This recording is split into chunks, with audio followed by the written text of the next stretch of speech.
Book 101 Review. Book 101 is all about the books that I read for the last 40 years. And today I have my special guest. He's a U.S. Navy veteran, a business and marketing advisor, and consumer psychologist strategies helping business engineer discipline into demand and trust into sales to become the obvious choice for 15 years. And no other than Mr. Ralph Carrasco. And of course, the author of the book, Five Types of Consumers. Thank you, Mr. Daniel. I appreciate the time. Welcome, Mr. Ralph, on Book 101 Review. And can you please introduce more about yourself that I miss?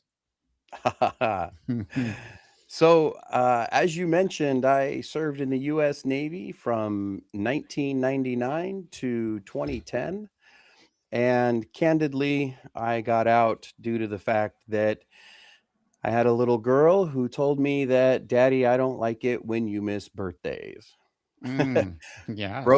broke my heart, and I was living in Japan at the time supporting the US Navy, and had just got done climbing Mount Fuji for the second year in a row on my birthday, and getting a call like that just took all the wind out of my aspirations to be a US naval officer, and I chose to get out so I could make sure I was daddy. Con- And from that point, I purchased a franchise because my ego would not fit in a Costco at the time. For And sure. I really think that veterans are best equipped to start a business when they get out of the military, because employers just candidly don't understand our thinking. And from that point, as a franchisee, I was bootstrapped. So I had to make it happen. I literally burned the boats, Mr. Daniel.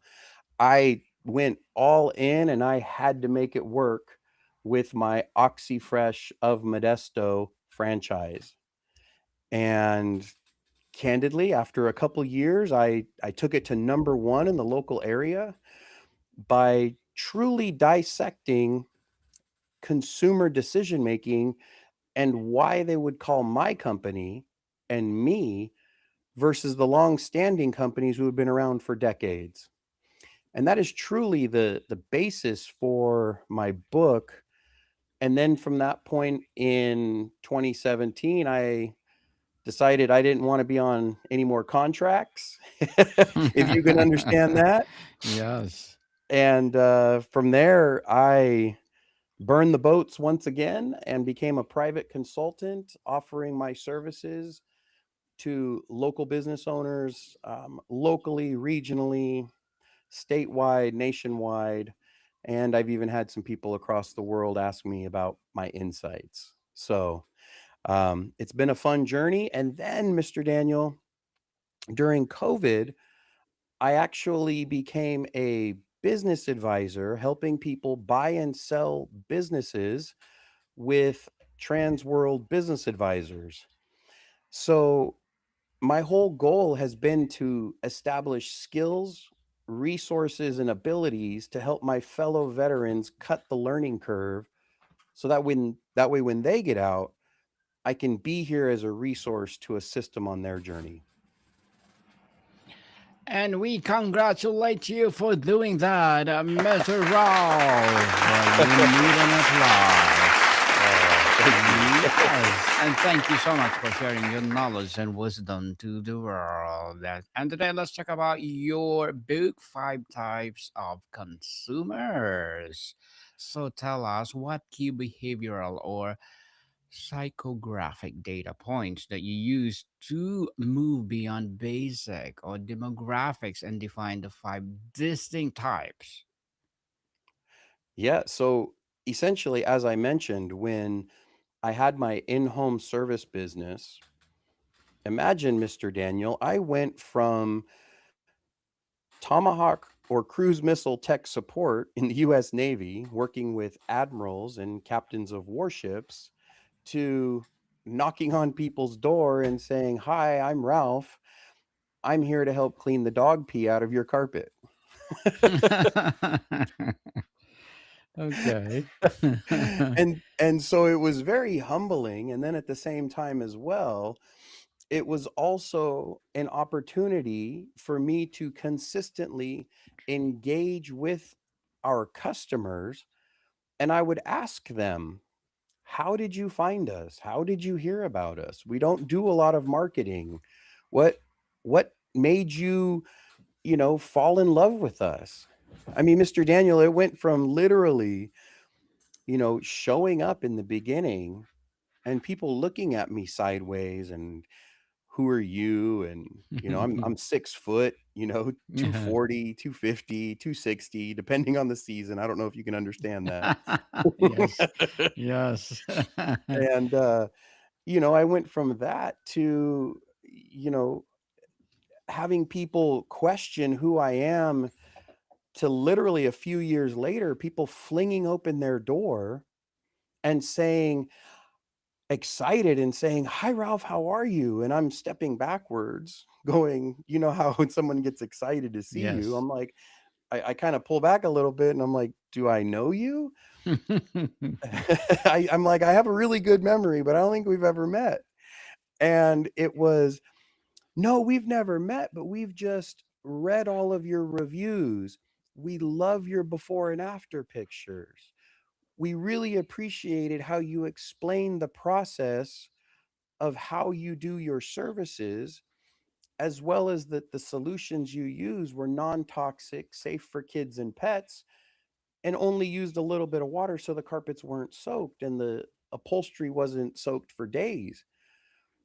And then from them to be like, "And what we really loved is the way that you responded to the reviews." Mhm. And so hearing all of that consistently, I would dive in and I would ask them more questions. But even just those four pillars made me realize that I needed to ensure that my foundation and framework was rock solid, right? You know how Yes. when a lot of businesses, they don't have maybe their hours of operations posted, right? Yes. Um, Maybe the address is wrong. Maybe their website is dead. Literally, I left a meeting this afternoon and I told the business owner, he was been struggling with one of his other businesses that other people were supposed to manage. And for months I was telling him, and then they finally listened to me when I said, "Hey, you guys don't even have your hours of operations posted on Google. So people don't even know that you're open and you expect to get business and you wonder why your business isn't working." And so the foundation and framework is so huge, right? I'm sure you've Yes. experienced that. How many times, Mr. Daniel, have you experienced where, I mean, because where you are in Vancouver, British Columbia, I mean, it's an amazing town and it's very modern. But how many times have you gone somewhere expecting a business to be open and they're closed and they just didn't update your hours of operation? Has that ever happened to you? Oh, yes, many times. Right? And Yes. then I imagine you get frustrated, right? Mhm. And then possibly lose trust in that business. Maybe you don't give them as much leeway, or maybe you might not even ever go back. Has that ever happened? Oh, yes, definitely. Right? And Yes. and then from that point, I went to the next thing that everybody kept, speaking to me about. And that was the amount of reviews that we had. And that is something that I really started understanding. And that's part of the foundation and framework.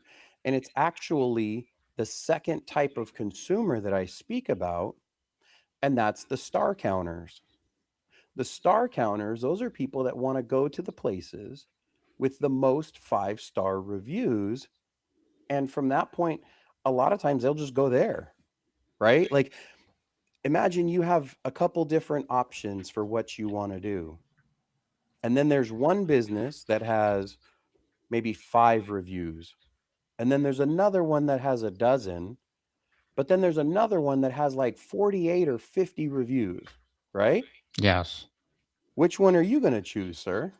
of course. The more, the merrier.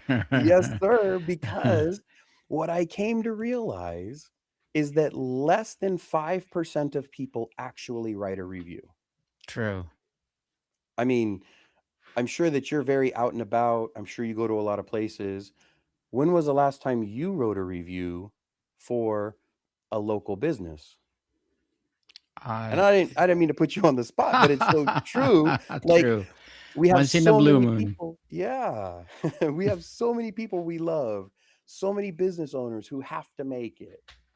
And if we do not save local business, we're just going to be a country and a world of corporations taking over. And my intention is to help the local business owner have tools to succeed, as well as the veteran who's getting out and doesn't know how to really interact with civilians because you guys are all crazy, especially in our eyes. Uh-huh. Um, from that point, it's like it helps them cut the learning curve. And if we can do that, it helps everything so much more. So much more for sure. And the aha moment, Mr. Ralph, was there a specific moment of insight or a recurring problem you saw across business that made you realize the market need this five type of framework rather than just a broader segmentation? Yes. So it really was true for myself because when I was figuring all of this out, at first, I just wanted to be a part of the conversation, right? I just wanted to be Yes. considered because there's so many options out there. The brand new business is competing with people who have made it for maybe 10, 15, 20 years, right? Yes. And other companies have come and gone. So my goal was just to be a part of the conversation. So, have you ever played just have you ever played just some like recreational sports, Mr. Daniel? Like Rec- the like reason. maybe some basketball with some friends or maybe some flag football or some dodgeball. Have you Oh, ever done yeah. that? Yes. Okay. Have you ever been a team captain? Sorry, no. Okay.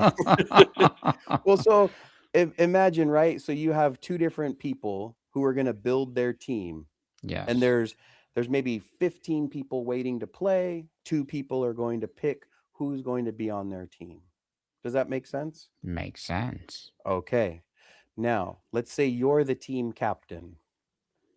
Are you going to pick the guy in crutches first? the For sure, I would choose the best one first. Exactly. You want to pick the individual who looks the most athletic, maybe who has clothes that fit the sport that you're about to play, right? You don't want to pick the person with baggy pants and maybe they're in slippers or maybe a loose fitting t-shirt. You know that they're not going to be able to run well or they might get tripped or something may happen, right? Yes. So that's why I came up with the term become the obvious choice. Because if you're the obvious choice, if you're a part of the conversation, then from that point, you're at least a contender for the project. Does that make Hmm. sense? Makes sense. Excellent. So that comes into the third type of consumer where I call them the socials. And these are the individuals who look at your images. How many times, sir, have you been looking for a place to go have food, right? Mm-hmm. And Many times. the very first picture, it bugs me. The very first picture is a plate of half-eaten food with a fork on it. Have you ever seen that? Mm-hmm. Yes. So then we so then we go back and we look at those three different we were talking about, right? Yes. The business that has 5 reviews, the business that has a dozen reviews, and then the business that has 48 reviews, right? Mm-hmm.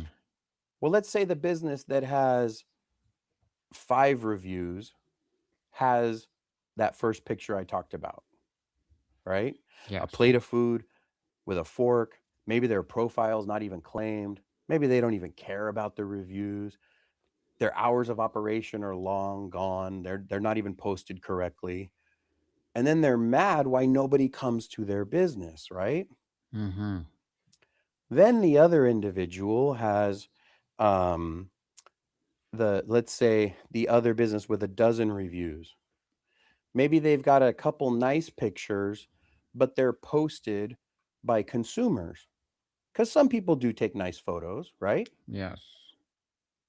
But then the business that has 48 reviews, they've taken a proactive role to ensure that every picture is logo branded. Every picture is beautiful and has a description with it on their Google and their Yelp and their TripAdvisor and every other platform that has pictures about a business. They've taken control of what the consumers are seeing, and that draws them in, right? Yes. So that is key, which then leads to, for me, the fourth type of consumer, and that is the individual who wants to then read about the experience. You have the most 5-star reviews, you have beautiful pictures. Okay, I'm going to give you a little bit more time. Now I want to read about what type of ingredients do you use? Are you organic? Are you kosher? Do you do you offer certain meals on certain days? How can I order for large groups? Do you accept large groups or is it small inside of your facility? Right? For service businesses, are the individuals going to show up in logo branded shirts? Are your people background checked? Right? For an attorney, how do you operate law? For luxury brands, what can I expect with that white glove service, right? For Mm-hmm. hotels, am I able to check in early? Can I bring an animal? People want to read about content. And then, sir, then from that point, I realized that there was another type of consumer because this happened to me. What kind of consumers? I call them, right? So we've got our star counters, we've got the socials who like the pictures and the most stars. I call it the researchers who want to read about your content, right? They do their Yes. research. But then, sir, I realized that there is another type of consumer, and that consumer is called the librarian. Oh And they wow. are going to research every scrap of DNA on your business. They are going to look at every profile you have. They're going to look you up on LinkedIn. They're going to look you up on obscure sites. They're going to wonder why the Better Business Bureau has you at a B minus rating. They're just going to look up everything Everything. about you, right? Yes. Sure. Because maybe they've been burned in the past. Or maybe they're just maybe they're working for their boss who just has very high standards, and that's okay. They want to make sure that they're getting the best type of service possible. And so I discovered that when I would go into their home and I thought I had it all dialed in, right? I had the most reviews, my pictures looked good, before and afters were great. People could read about my stuff. And then like some people started talking to me about some other platforms and they asked me how come I'm not listed here and I'm not listed there and we're not doing this and I was like, "Oh, okay." So that's how that came to be. And so with all of that though, The very first type of consumer that I speak about in my book, I call them coupon clippers. And those are the people, they have no brand loyalty. They're traveling across town to just get groceries because this store has a cheaper price on a roast than this store. They're just maybe making it, or maybe they're in a new beautiful area and they don't need to fully commit. Maybe they find a Groupon for a luxury downtown event or a tour or something interesting. And they're like, well, yeah, I'll use a coupon to see if I like it. Right. Hmm. But I've also found that coupon clippers will use the coupon to see if a business is even worth working with. And then that's the power of them. So it really starts everything with the coupon clipper. And then we end with the librarian. But if you can appeal to the librarian, every other consumer type will want to work with your business, sir. Yes, definitely interesting, Mr. Ralph. Thank you for discussing all of those consumers one by one. Yes. And how does your five type model differ from improve upon the classic consumer archetype models? And what is the capture that others miss? So, what I've come to determine is that if people have their local profiles built with those types, those five different types of consumers in mind, if they're focusing on their foundation and framework, they're focusing on their images, they're focusing on their written content, and then every other profile on the internet, well, then when consumers find you organically, the phone rings more. When people see your Instagram post or your Facebook post, they're not going to just instantly call from there. The consumer nowadays looks you up before they just come to your place because somebody said it looks good on Instagram. Because nobody knows how to get anywhere anymore without their Google Map or their Apple Map. Oh yes. Right? Yeah, And then what's crazy is that are you an iPhone user or an Android user? I do iPhone user. Okay. So, you may or may not know this, Mr. Daniel, but did you know that Mm-hmm. Yelp, even where you are, is integrated into every Apple device? So whenever anybody says, "Hey Siri," or they look somebody up on Apple Maps, it's all Yelp data. And so if Mm-hmm. the Yelp profile and the Google profile are not dialed in, you're going to lose consumers. And then from that point, people that just promote and pump and spend tens of thousands of dollars every year, hundreds of $1,000s every year on advertising, right? Yes. Advertising. Well, then from that point, if you turn it off, you're not going to get clients. But if you organically look beautiful and you can organically bring in consumers, from that point, when you do run ads or you do have a special, from there, it's like gasoline on the fire. And then there's real revenue that comes into the business. Interesting. Aha, Mr. Ralph. I like that. Aha. So, are these five consumer types consistent across different industries and cultures, or do proportions and expressions to each type shift significantly? So I've come to find that globally, I feel as though that my consumer type architecture is consistent across any industry, any culture, any country, because I've looked at the human buying decisions from a granular level. Because every time I've talked to somebody and broken it down to them this way, and you might even feel this way, they're like, how did you know that? Get out of my head. Are you some kind of crazy psychic man? because it's the way that we're all rewired. Amazon, so if you think about it, Amazon, you have Amazon up right now. So let's say you're looking for a black leather chair because your current one from doing all of your amazing podcasts is just starting to wear out, or a Mm-hmm. screw got loose and you need to find a new black chair to arrive tomorrow. You're going to go on Amazon. You're probably going to look for the one with Prime because you don't want to wait. You want it here tomorrow. Then Yes. you're going to find the one with the most five-star reviews.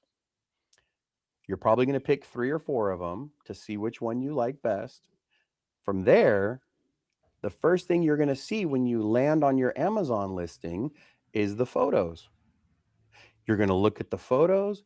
You're going to see the dimensions of the chair. You're going to see how it tilts. People nowadays have beautiful pictures of their Amazon products with dimensions used in different scenarios, used in different ways. And then from that point, you're like, okay, I like this one. It looks good. Let me read about it. How much weight can it hold? How many different ways does it swivel? How many different ways can I have the arms move, right? Mm-hmm. And then, sir, you're going to scroll down and you're probably going to look and see how did the business respond to the negative one-star reviews? Because if you have a complaint, you're not going to want it to be treated poorly. You're going to want to know that they took really good care of you. Did Yes. I kind of cover your buying Yes. habits? Yes. Okay. Definitely. So I'm not a crazy man. We're on the same page, right? We are in the same page, mister. We are. So most business can perfectly cater about five types at once.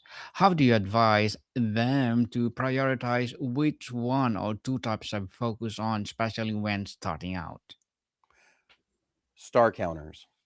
Because as you and I both know, reviews drive revenue across the board. The consumers out there, the majority, if you have the most five-star reviews and if you are being active about engineering your reputation, then you will become the obvious choice by default. And then from that point, once you have revenue coming in and you're not as stressed out and you don't have as much pressure and you want to grow some more, well, then from that point, you can use different people and you'll have then revenue to pay for somebody to help you take better pictures. Even though you're using your cell phone pictures now and posting those and making sure, a great tip for everybody, always make sure all of the photos you are posting are in a square format.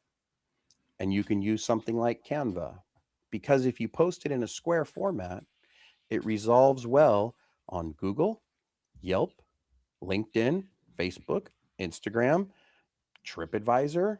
Every platform takes a square photo. So if you do it in a square, then you can just take it and do it once and post it to all the platforms and not have to worry if your head is going to get like chopped off. Right? How many times have you seen a listing and the person's head's chopped off and you're like, bro, you can't figure out how to post a photo right? Are you going to make sure my documents are good? Are you going to like, I need you to take care of my legal matters and you can't figure out how to post a picture right? Like, what's going on here? That's what the consumer is thinking. So, um, yes, first and foremost, I always recommend to engineer the reputation because every other aspect of the business is engineered.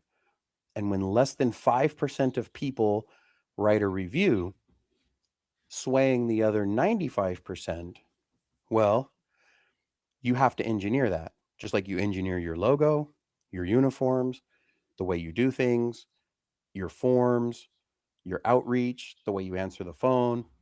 Everyone's got their special thing that they've engineered that way. And your reputation has to be engineered and it has to be protected no matter what. Because I have this saying in my signature line for my emails, and it says, a reputation is more valuable than money. Yes, definitely. Reputation indeed. And Mr. Ralph, before we wrap up our discussion for today, I'm inviting you to please do listen to my other podcast, people. My other podcast, because my abstract essay is already in fifth season, abstract poetry in second season, and my book 101 review in its fifth season as well. Comedy 101, third season, food 101, and sixth season this December. Geography 101, love letters. Movie 101, review music 101, our fourth season. Science 101, sex 101, second season. I'm a baby podcast. Mental health 101, law 101, Bible verses 101, entrepreneurship 101.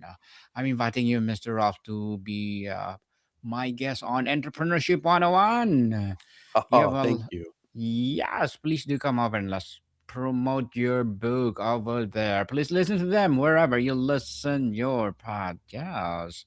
So, Mr. Ralph, the ultimate goal. If every marketer perfectly understood and applied this framework, what would change about the marketplace? And would it lead to a less noise, more satisfaction, or more efficient business? 100%. Because I'm sure you might have heard this, but rising tide raises all ships. So Oh, if we yes. can get businesses to understand this and everyone work together, we all cannot serve everyone. So we have counterpart providers because I truly don't feel there's competition. It's just a counterpart provider. And if you can't do the job, that individual, that plumber, that lawyer, that hotel, they're going to recommend somebody else who can help them if they are booked at capacity. And then from that point, we create brotherhood and sisterhood in the world of business owners because candidly, it is such a small percentage of people who are business owners. Yes. And from that point, small business makes up 99% of the US economy, and they are the ones who build communities. And this is what we need to do. We need to come together, lock arms, and move forward in a unified front to ensure that small business in the United States and around the world is truly the bedrock of success. The bedrock of success, and we support you for that, Mr. Ralph, 100% on all my podcasts. Please do come over and let's talk about your advocacy. So, can you please invite our listeners to support your book, your advocacy, your projects, or anything you want to promote on Book 101? Well, everybody can find my book on Amazon as we have it here. You can just search five types of consumers. Mr. Daniel, I am very happy to announce that currently we launched on Wednesday. Today is Saturday, Yes. and we are currently ranked number 3 for global marketing as an Amazon bestseller. Congratulations. Thank you, sir. And so they can also find more information at carrasco.consulting, not .com, .consulting, carrasco.consulting, as well as our publishing company, purposeandprecision.com. Yes, looking forward for more success, Mr. Ralph. Keep up the good work, man. Let's Thank you, Mr. empower Daniel. people all over the world through your knowledge and wisdom. So, people, let's support Mr. Ralph Carrasco because if you support him, for sure, more and more empowering books like this to come, Yes, more sir. and more empowering business will rise. So, Mr. Ralph, thank you so much for your time. Thank you, sir. Bye bye. Modica people, see you soon.